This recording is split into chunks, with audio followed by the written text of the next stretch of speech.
There's a tablet right here on my desk that costs $400, but it shows black text on a gray screen. It can't play video. It can't show a single color. It does one thing, and it does it at the speed of a single piece of paper. And so I want to build my own.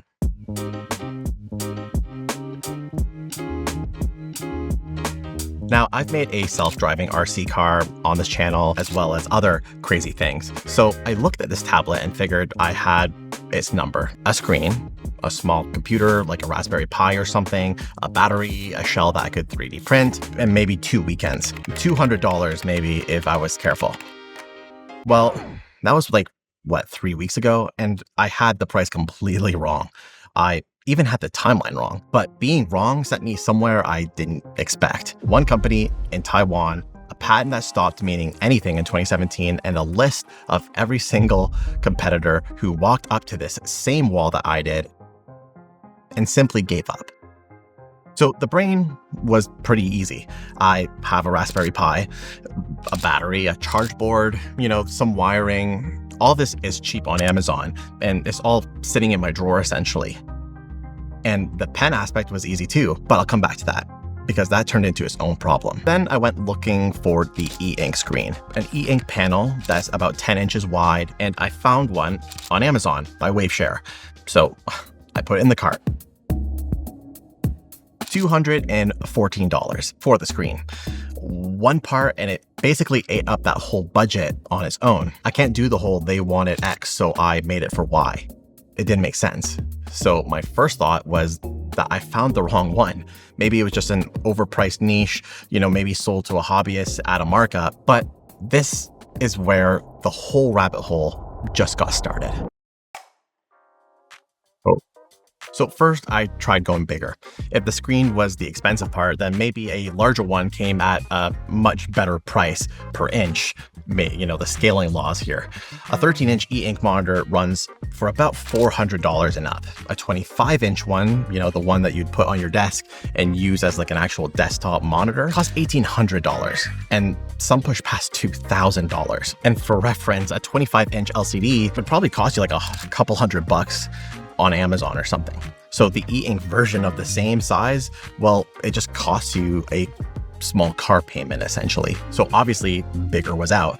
I tried the other direction and looked for something maybe in between 13 and 19.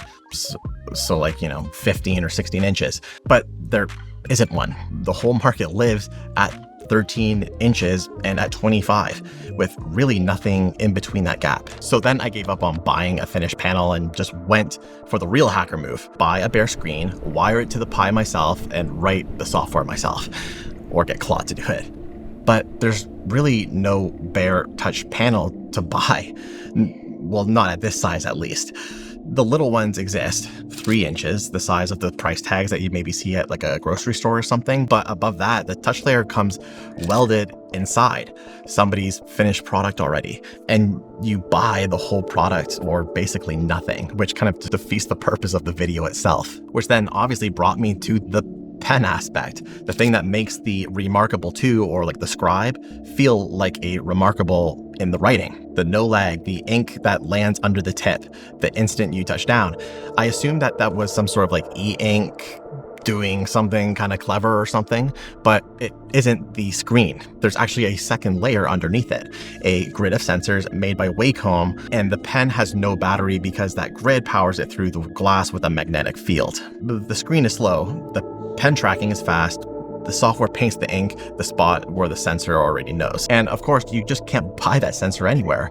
Wacom licensed it to companies, not to people. So now 3 different parts of my cheap little build that I was going to make an awesome YouTube video for had run into the same kind of wall. And I started to notice the shape of it.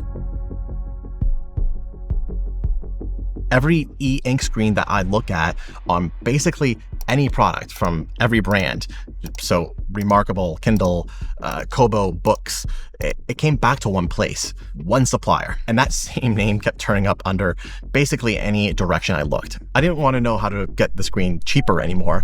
I wanted to know why one screen on basically every single device that already exists came from a single company. and why that company would be able to decide it could charge whatever it wanted. So the company is called E-Ink. It's based in Taiwan. And if you've ever read on a Kindle, then you've used their product before. You kind of exactly know what this looks like. The name got so attached to the thing it makes that people say E-Ink the way they say like Kleenex or something. So, without knowing that that's the brand and not the product. By revenue though, E-Ink controls somewhere between 60 and 70% of the entire electronic paper market. In the premium stuff, the e-readers and the writing tablets, their share climbs basically past 90. One analysis put it plainly, the brand name is the product. So my first guess here was patents. A company invents something, it locks it down under the idea for like 20 years or something, and then charges what it likes until that lock expires. Ordinary, boring stuff, similar to like Ozempic or something like that. And so I figured that E-Ink held the patent on E-Ink and that was the end of it, Boo-hoo. You gotta do what you gotta do. And the patent is real. 3 people filed it at MIT in 1997, Joseph Jacobson, Barrett Komsky, and J.D. Albert. Basically, these tiny capsules that are smaller than a hair is wide, each one holding white and black particles in a clear fluid. Run a charge across them and the particles move, the white comes up or the black comes up. That's the screen. That's just how a Kindle e-reader works, for example. But here's the thing, that patent expired in March of 2017. So yeah, like almost 10 years ago. The lock is gone, so anyone on Earth can micro-encapsulate whatever that thing is called, they can make it now. No license, no permission, by the rules of how this is supposed to work, at least, in this capitalist society, is that prices should have dropped because competitors should have flooded in and my screen should only cost like $40 or something like that. Well, that's what I hoped at least. But of course, none of that happened. E-Ink is bigger now than it was when the patent died. You go everywhere and there's different E-Ink display tablets. So the patent was never really the thing that was holding things up. Something else was, and I had to figure out what that was.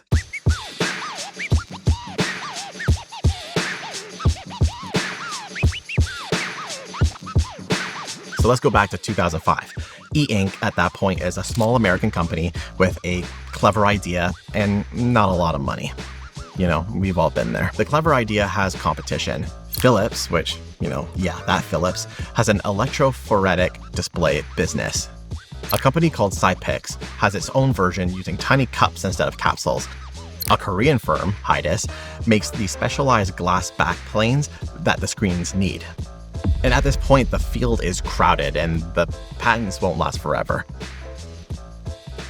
So a Taiwanese display manufacturer called PrimeView International watched basically all of this happen and made a decision.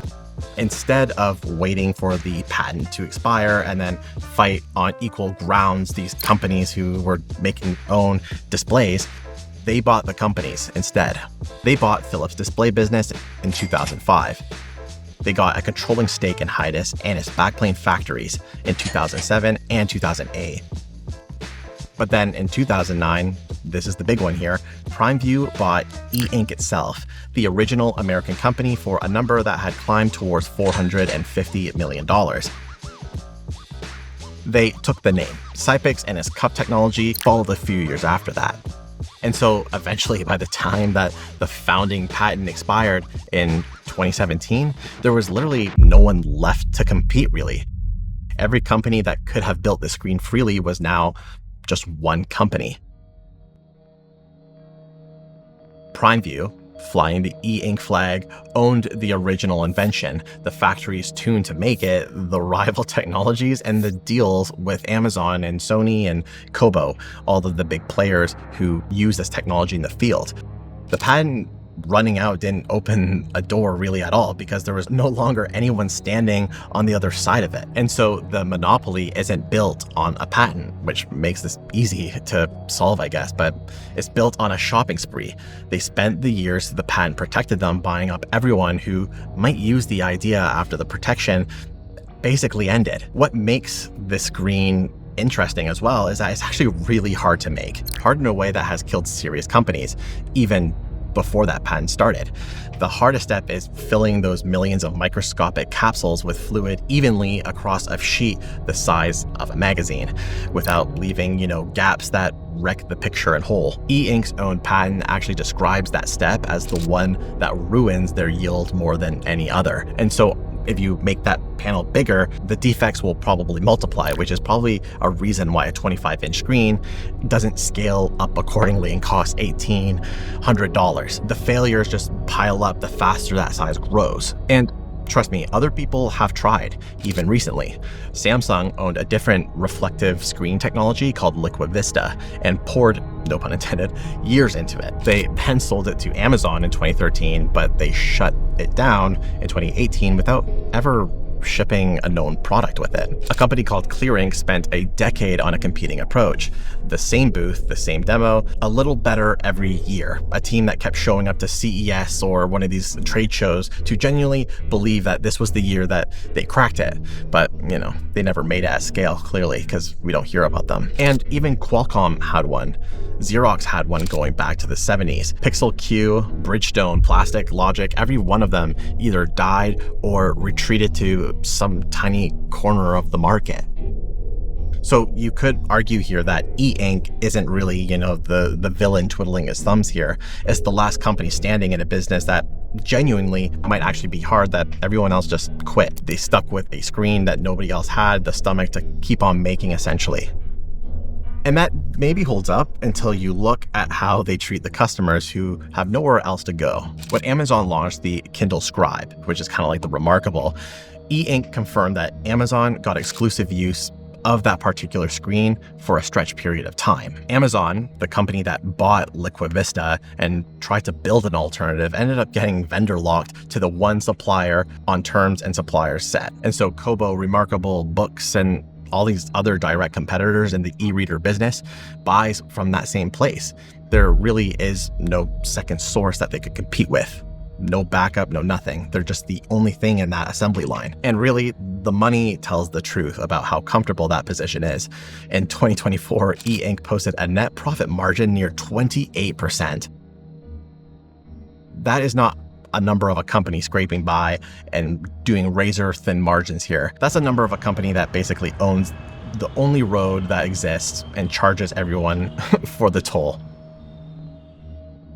So I came back to my build. I set out to make a $400 tablet for, like $100 or something, but I can't. The screen alone costs more than half of what the finished device costs in a store. And the screen is the one part that I can't talk down or, bargain with. I can't scavenge cheaply or go really online to any store, even if it's from China. Amazon buys that screen by the hundreds of thousands and pays less than I can for a single one. I was never going to beat them on the part that matters, because the part that matters comes from a company that sells to them and to me and decides what each of us pays for. And it wasn't just about the screen here. Remember the pen that I was talking about, the thing that made it, feel like writing? Well, that sensor grid is Wacom's, and Wacom's licensed it to companies, not to people. Two different walls, two different companies and two different countries, and the same answer at both. You buy the finished product or you basically get nothing, which is a whole separate discussion.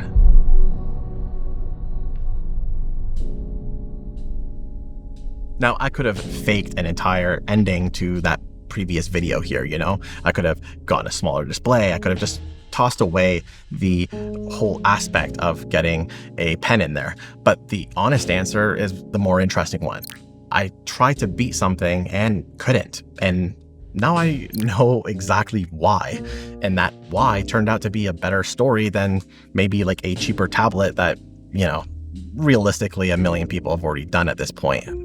But there are a few cracks that are starting to show a bit here. A 2-person open source project called Modos got a standard E-Ink panel running at 75 times a second, fast enough to feel almost like a normal display with hardware that anyone could copy. And of course, there's a handful of Chinese factories that are making their own panels now. Slow and small for the moment, but it's moving. It takes time for these things. And so the screen on my desk here, it still costs $400. I know who decided that move. And the next time that someone tells me a piece of technology is expensive because it's just simply hard to make, Well, I'm going to maybe ask a second question after that. Hard to make? Yeah, sure. But hard for who? And owned by who? Thanks for watching.